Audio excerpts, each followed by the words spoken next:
Amphibious Special Forces, Commando Martial Arts Academy, National Command ng Bangsamoro National Armed Forces at National Field Marshal. Samantalang kami ay binuo na nagmumula sa unit ng Saudara Freedom Fighters Commando Martial Arts Academy na itinatag ng founder ng Saudara, General Bensali Panay Sharifa Al-Haj. Bago pa ang negosasyon at nagkaroon ng kasunduan sa pagitan ng MNLF at ng pamahalaan ng Pilipinas, na inaprubahan naman ng Amirul Mujahideen, Chairman ng MNLF Central Committee at Commander-in-Chief ng buong Sandatahan Lakas ng Bangsamoro, His Excellency Dr. Professor Nur Miswari Al-Haj bilang isa sa mga National Command. Samantalang kami ay naglilingkod bilang bantay tagapangalaga sa kaligtasan ng ama ng Bangsamoro, His Excellency Dr. Professor Nur Miswari Al-Haj, nagtatag at pinuno ng buong organisasyon ng Moro National Liberation Front. Samantalang kami ay binuo mula sa maliit na unit lamang, subalit kami ay lumawak sa kadahilanang utos ng Amirul Mujahideen, His Excellency Dr. Professor Nur Miswari Al-Haj, na itatag ang mga brigada hindi lamang dito sa Mindanao, kundi kasama na pati ang Luzon at Visayas. Samantalang kami ay Field Marshal na nagmula sa isang malawak na kawanihan o department mula sa tanggapan ng Chairman ng Central Committee ng MNLF at Commander-in-Chief ng Sandatahan Lakas ng Bangsamoro para higit na protektahan ang Amirul Mujahideen at Founding Chairman, His Excellency Dr. Professor Nur Miswari Al-Haj, kasama na ang mga bawat hanay ng MNLF.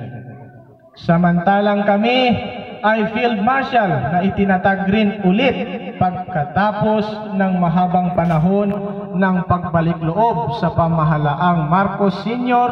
ng dating namumuno na si Field Marshal na si Haji Kalinggalan Kaluwang, Top 90. Itinatag muli noong May 2008 sa utos ng mahal na Chairman, His Excellency Dr. Professor Nur P. Miswari Al-Haj, na ibalik ang Field Marshal sa pamumuno ng yumaong magiting at tapat na General Haji Bensali P. Sharifa Allahu Yarham. Ngayon sa makatuwid, kami ay andito, nagkasundo-sundo, nagkakaisa at layunin sa kabila ng pagpanaw ng yumaong General Haji Bensali P. Sharifa Allahu Yarham, sa kadahilanan na nawalan kami ng ama at ulo, ay hinahayag namin sa inyo na si General Muhammad Kiblan Z. Uto P. Sharifa, na isa sa mga anak ng yumaong general, ay siya ang napagkaisahan naming papalit bilang pinuno namin sa kabila ng kanyang kabataan. Mananatili kaming tapat sa ilalim ng MNLF sa pamumuno ng mahal na Chairman, His Excellency Dr. Professor Nur P. Miswari Al-Haj, at sa Vice Chairman Ustaz Abdul Karim T. Miswari, Hula Bangsa Agama. Nilagdaan namin ngayon anniversary ng National Field Marshal, 22 May 2024 sa Camp Nur Sharif, Pulyok, Ecozone, Freeport, Parang, Maguindanao del Norte.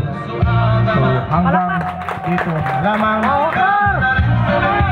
Allahu Akbar, Allahu Akbar, Allahu Akbar. Ang mahalaga, alhamdulillah, yung ating programa successful at mayroong magandang resulta. So for your information, ay pag na-finalize na ito, kasi mayroong kunting mga kulang sa sa word, no? Isang letra, dalawang letra. Pag na-double check, na-finalize, okay na, ito na ang dadalhin natin sa opisina ng ating Vice Chairman. So, inshallah, ay pagkatapos nito, kung ano man ang maging response ng Office of the Vice Chairman, ay malalaman natin lahat. So, muli, hanggang dito na lamang ang ating programa. Mamayang hapon ay wala na. So, takbir tayo ng 3 beses. Lakasan natin. Allahu Akbar! Allahu Akbar! Allahu Akbar! Muli, assalamualaikum warahmatullahi wabarakatuh. Maraming salamat sa inyong lahat.